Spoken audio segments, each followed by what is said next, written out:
Amen. Aujourd'hui, je remercie Dieu parce qu'il nous a permis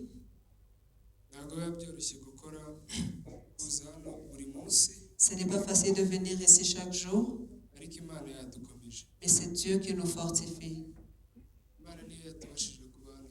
C'est Dieu qui nous a permis d'être ici en ce jour.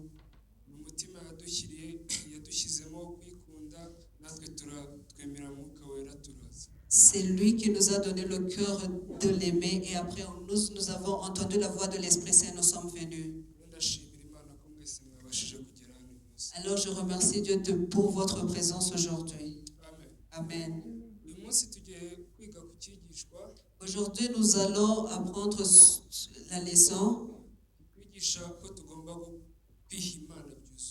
qui nous apprend qu'on doit s'offrir à Dieu pleinement. Le thème de cette leçon, le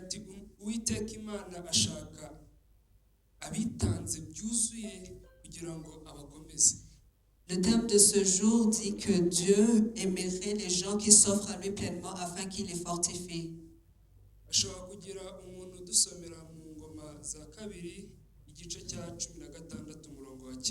J'aimerais demander à quelqu'un de lire pour nous 2 Chroniques, le chapitre 16, le verset 9.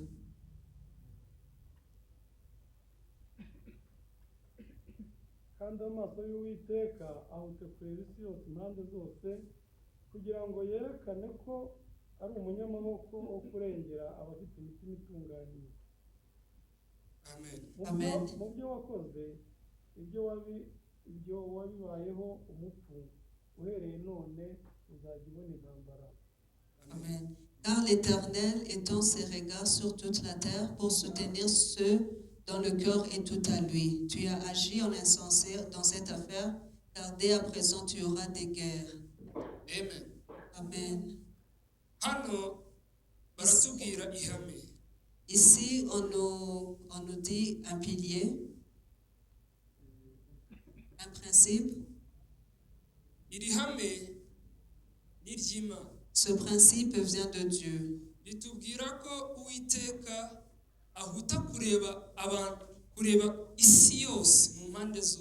Ce principe nous dit que l'Éternel étend ses regards sur toute la terre pour qu'il puisse montrer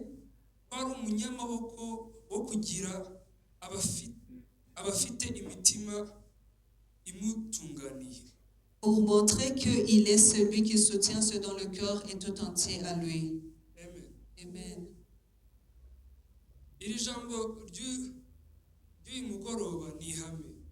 La parole de ce soir, c'est un principe.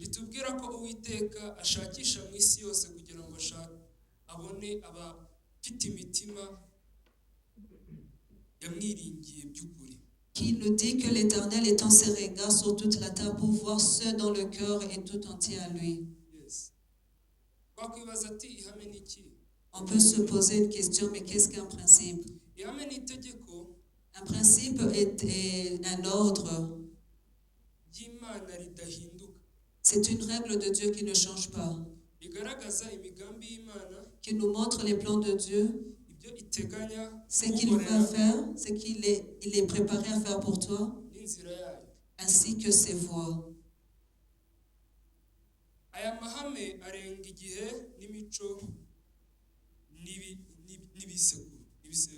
Ces principes vont au-delà des temps, au-delà des temps, au-delà des cultures, au-delà même des ancêtres. Merci. Ces principes ne peuvent être arrêtés. Elles ne peuvent être arrêtées par le temps.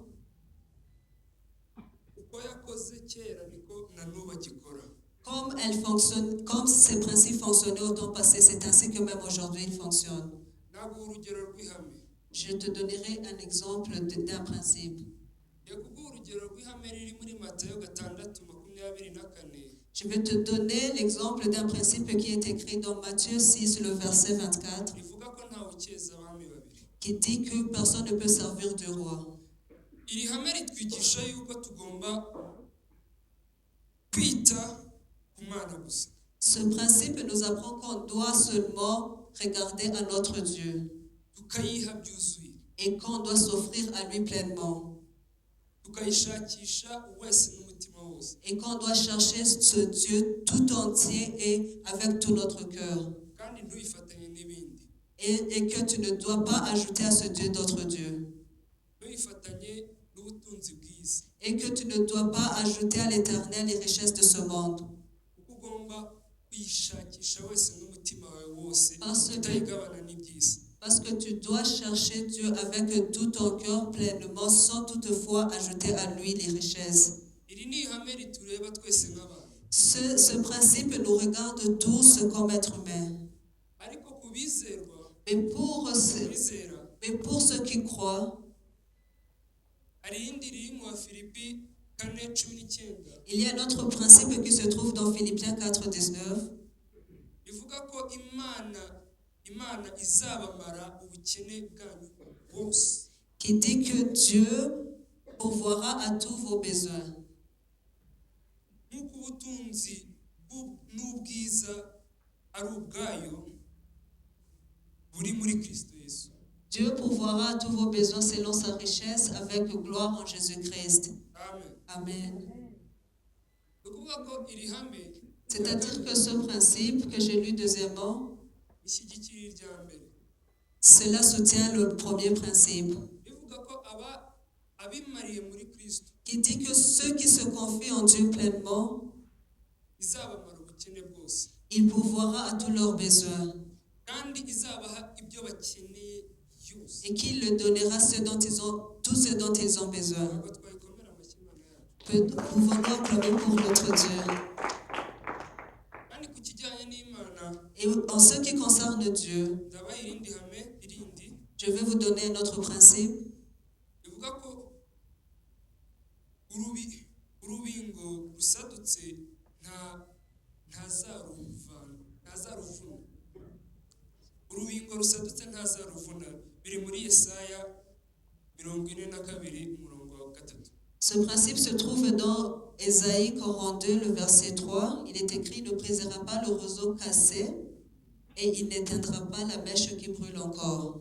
Il annoncera la justice selon la vérité. Amen. Amen.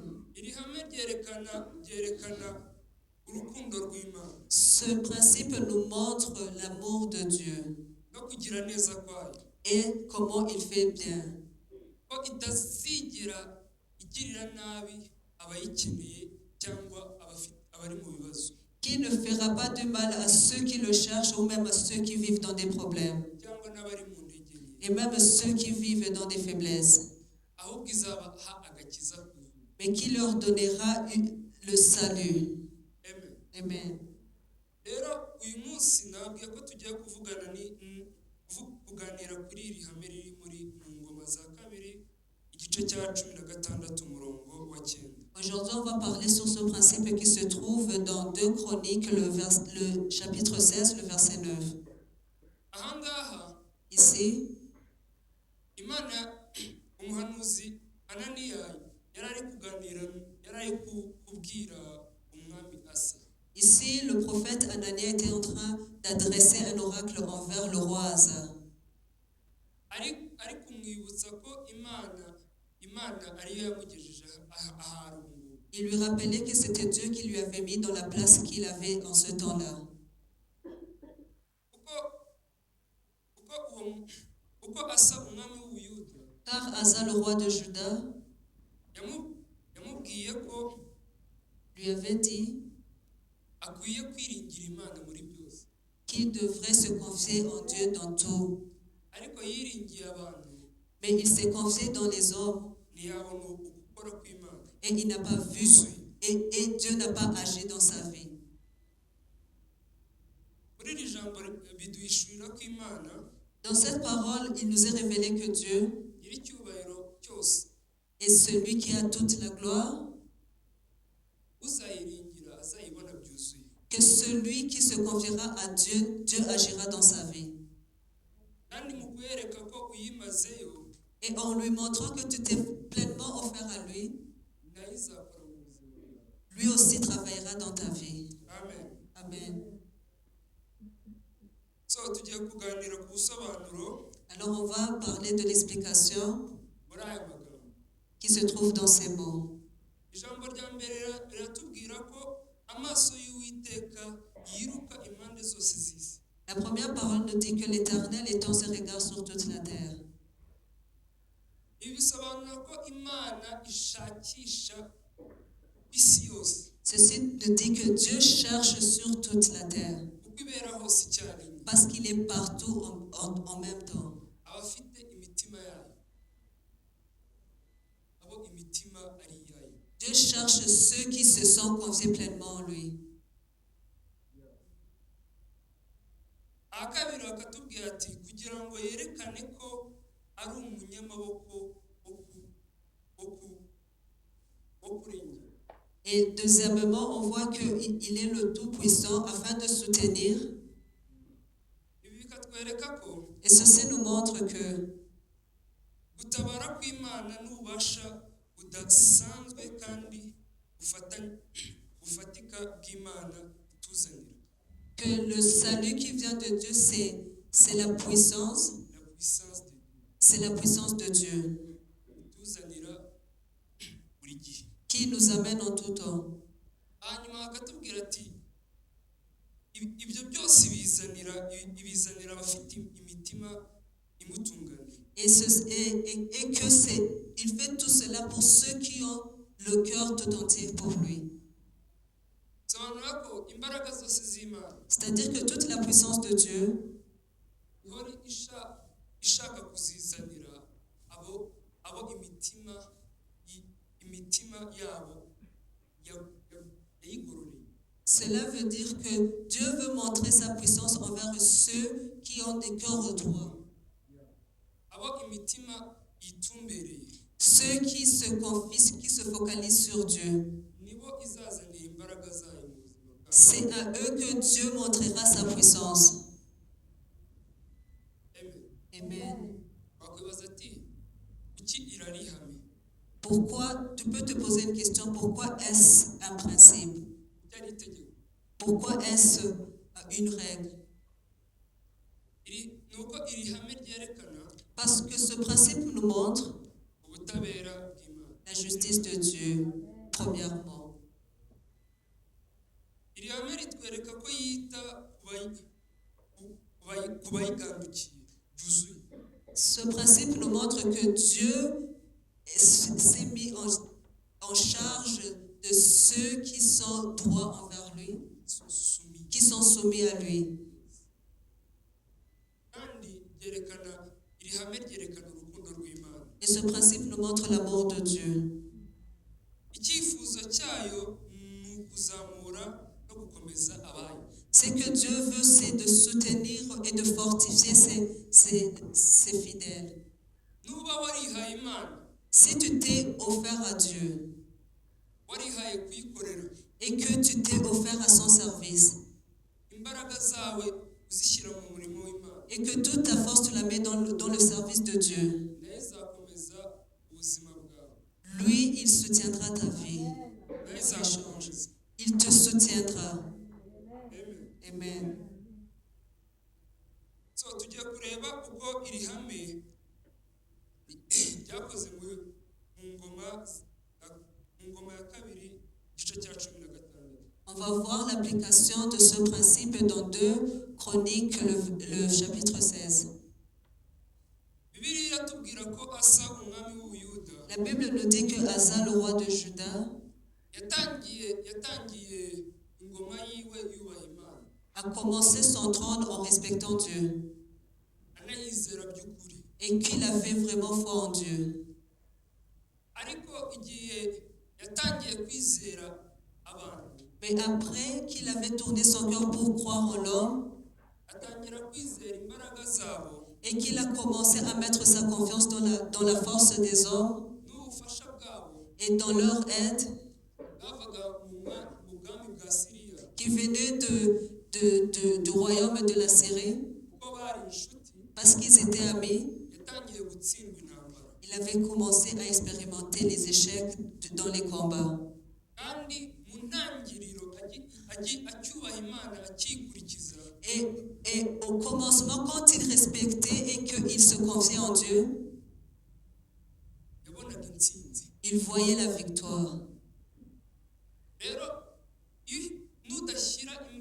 nudashyira kwizera kwawe mu mana, Alors si tu ne te confies pas en Dieu, mu by'ukuri réellement, ntabwo uzigera ubona imbaraga zayo zikora mu byawe. tu ne verras pas la puissance de Dieu agir dans ce qui te concerne. Ntuzigera ubona ukuboko kwayo Tu ne verras pas sa main.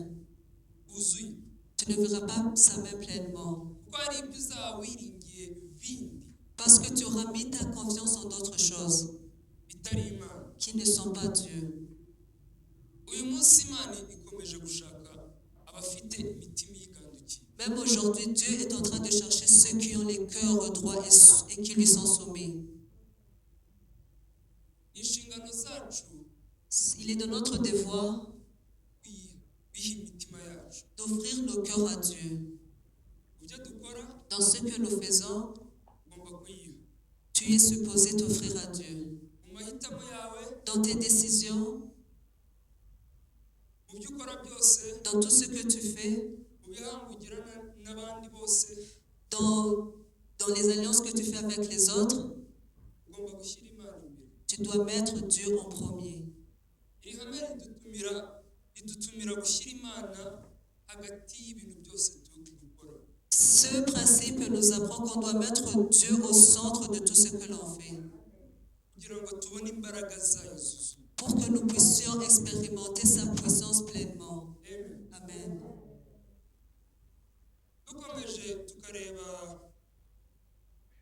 mu yandi magambo Si, Bibiliya, si nous continuons de voir cela dans les autres paroles qui se trouvent dans la Bible, dushobora kureba mu bami ba mbere on peut voir dans 1 roi, igice cya 18 umurongo wa 20 kugeza kwa 39.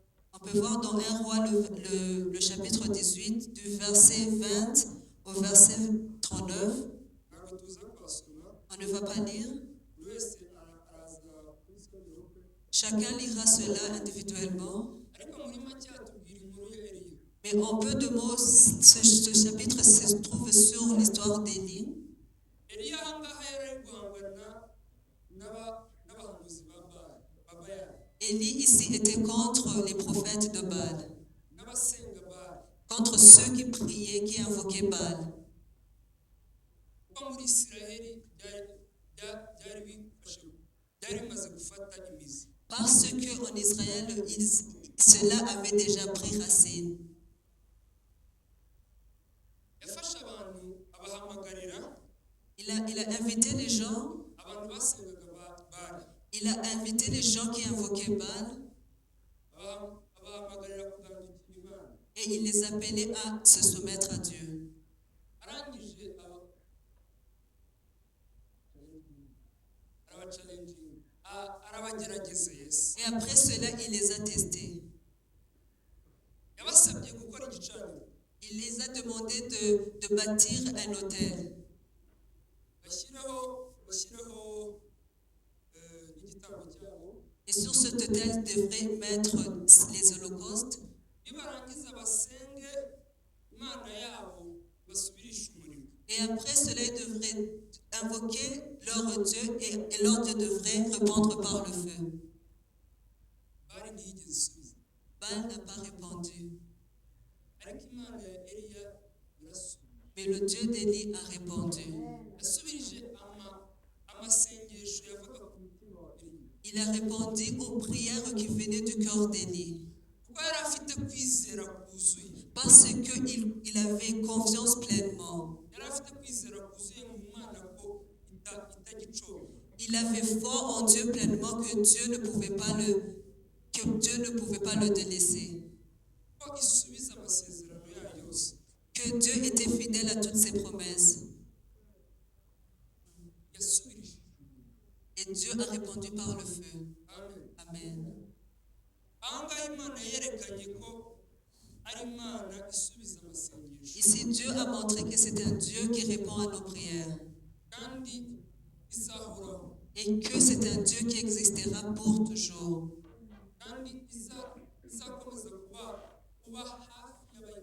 Et qu'il sera toujours près de ceux qui lui sont soumis. Amen. Alors cette parole nous apprend que si tu as foi en Dieu pleinement, sans mettre ta confiance en d'autres choses, et que si tu crois qu'il sera là, Dieu se montrera à toi. Amen. Amen. Tu peux acclamer Dieu.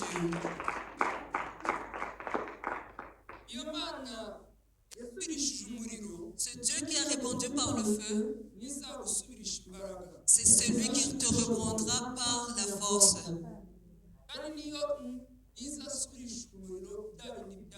Et c'est celui qui répondra par le feu sur tout ce qui n'est pas marché. Ce qui n'a pas marché. C'est cet endroit-là où le péché domine. Dieu répondra à cela par le feu.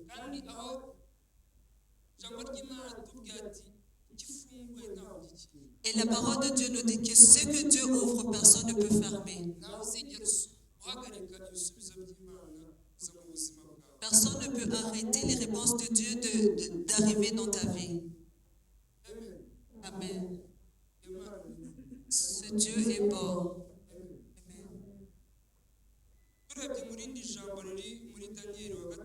Si nous regardons dans Daniel 3, vous allez lire tout le chapitre. Mais quelqu'un peut lire pour nous? Daniel, le chapitre 3. On lit du premier verset. umwami nebukadinezari yakoze igishushanyo cy'izahabu uburebure bwacyo bwari mikono 60, ubugari bwacyo bwari mikono 6, agihagarika mu kibaya cya Dura mu gihugu cy'i Babuloni. Nuko umwami Nebukadinezari atuma abantu bo guteranya abatware b'intebe n'ibisonga byabo n'abanyamategeko n'abacamanza n'abanyabigega n'abajyanama n'abirutsi n'abatware bose bo mu bihugu byaho ngo baze kweza icyo gishushanyo umwami Nebukadinezari yari yahagaritse. Nuko abatware b'intebe n'ibisonga byabo n'abanyamategeko n'abacamanza n'abanyabigega n'abajyanama n'abirutsi n'abatware bose bo mu bihugu byabo baraza bateranywa no kweza icyo gishushanyo umwami Nebukadinezari yari yahagaritse. Bahageze bahagarara imbere yacyo. Umuntu uhamya itegeko ry'umwami ararangurura ati, yemwe bantu b'amoko yose y'indimi zitari zimwe, nimwumve uko tubategeka. Ngo nimwumve amajwi y'amahembe n'imyironge n'inanga n'isambuka n'amabubura n'amakondera n'ibintu by'ubwoko bwose bivuga, muhere ko mwubarare hasi muramye igishushanyo cy'izahabu umwami Nebukadinezari yakoze. Ariko umuntu wese wanga kubarara hasi ngo aramye, ako kanya azajugunywa mu itanura ry'umuriro ugurumana. Nuko abantu bose bumvise amajwi y'amahembe n'imyironge n'inanga n'isambuka n'amabubura n'ibintu by'ubwoko bwose bivuga, ab'amoko yose y'indimi zitari zimwe barara hasi baramya iki gishushanyo cy'izahabu umwami Nebukadinezari yari yahagaritse.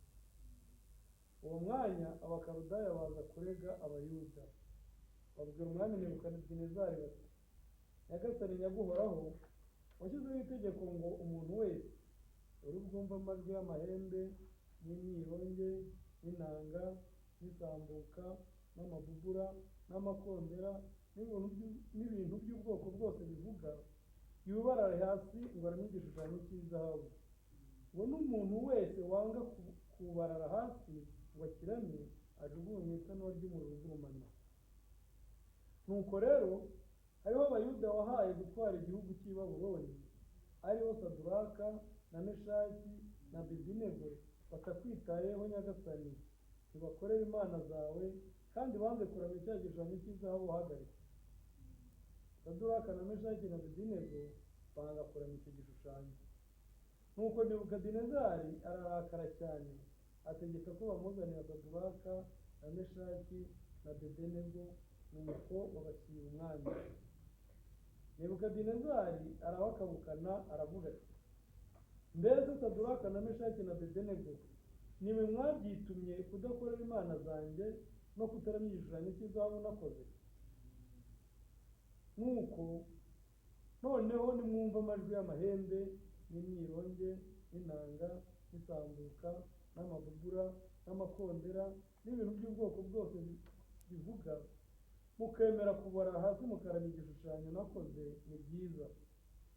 Ariko nimutakiramya, ako kanya murajugunywa mu itanura ry'umuriro ugurumana.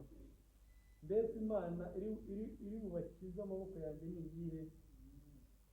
Saduraka na Meshaki na Abedenego basubiza umwami bati, Nebukadinezari, nta mpamvu ituma tugusubiza iryo jambo. Niba ari ibyo, imana yacu dukorera ibasha kudukiza mu itanura ry'umuriro ugurumana, kandi izadukiza ukuboko kwawe Nyagasani. Ariko naho itadukiza Nyagasani, tumenye ko tutari bukorera imana zawe, habe no kuramya icyo gishushanyo cy'izahabu wakoze. Nebukadinezari azabirangwa n'uburakari mu maso he, ahinduka ukundi, areba Saduraka na Meshaki na Abedenego igitsure, ategeka ko benyegeza itanura ngo rirusheho uko ryari rikwiye kwaka karindwi.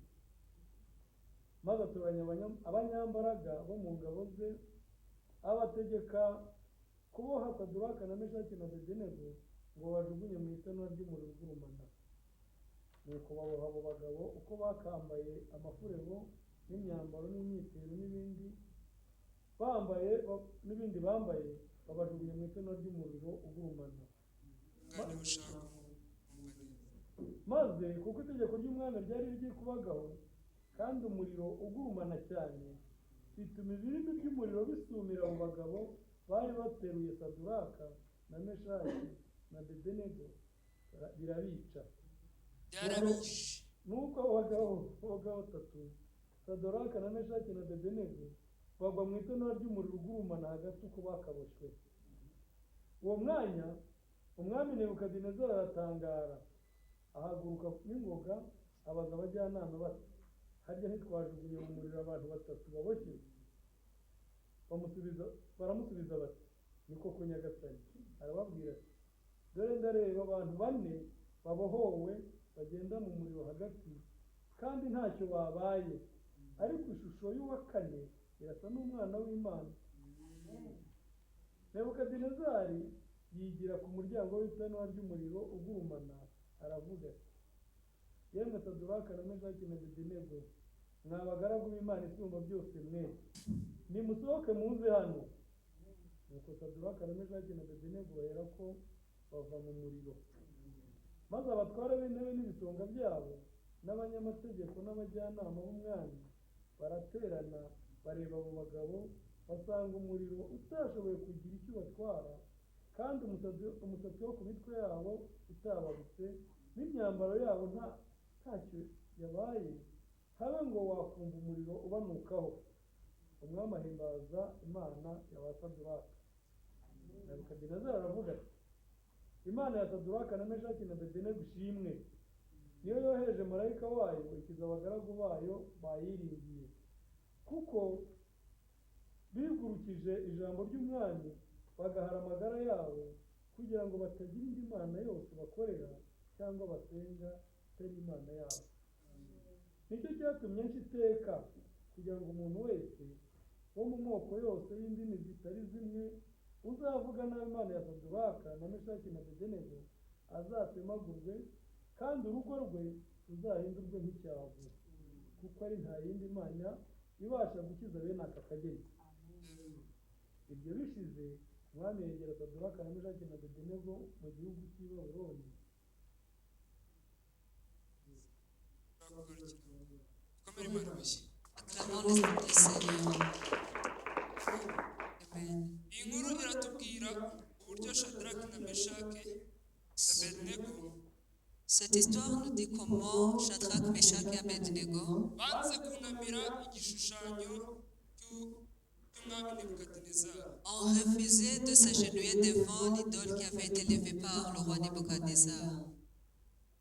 Banze kunamira n'Imana ziwe. Ils ont refusé de s'agenouiller devant ces dieux. Ibyo byerekanye kwizerwa kwabo ku Mana. Cela a montré leur loyauté envers leur Dieu.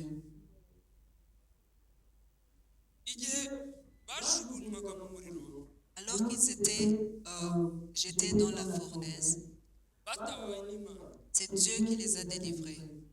Mu byo iri jambo ryatwerekanye. Cela est montré dans cette parole. Baratubwira ko mu gihe batabwaga mu muriro, Car il nous est montré que quand ils ont été jetés dans la fournaise, ababajugunye ceux qui les avaient jetés, batigeze bagera mu muriro. qui n'étaient même pas entrés dans le feu, Ibirimi by'umuriro by'ubwabyo byarabishe.